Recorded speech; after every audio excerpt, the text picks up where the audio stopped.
आखिरे लुह जगाए से आखि देखे सपन केबे पापर केबे क्षमार कहानी लिखे जीवन जीवन बेलार लुहार सागर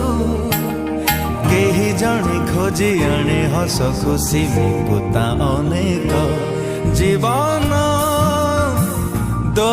छकीरे आशार आलोक आशार आलोक कुआडे सबु एटा को एमती सादा कागज बोली ठिया हुअन्तु सादा कागज बोली भाबिउनी जगन्नाथंकर आशीर्वाद ए कागज रे अछि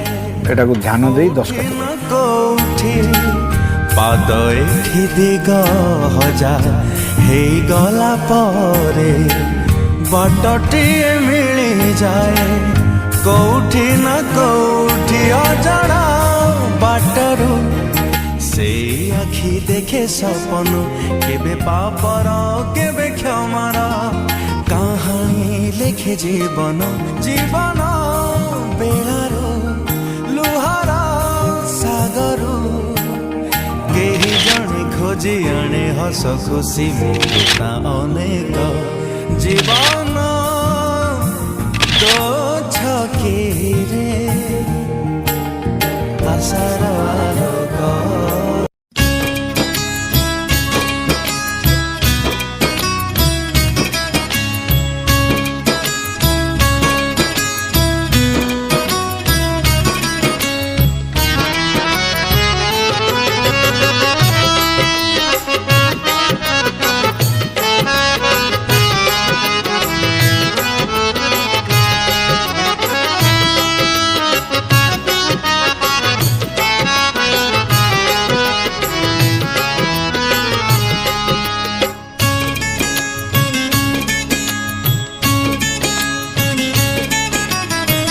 दुखी मणिषर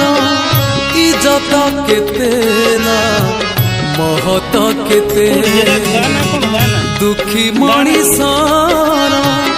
इज्जत केते ना महत केते मो पाई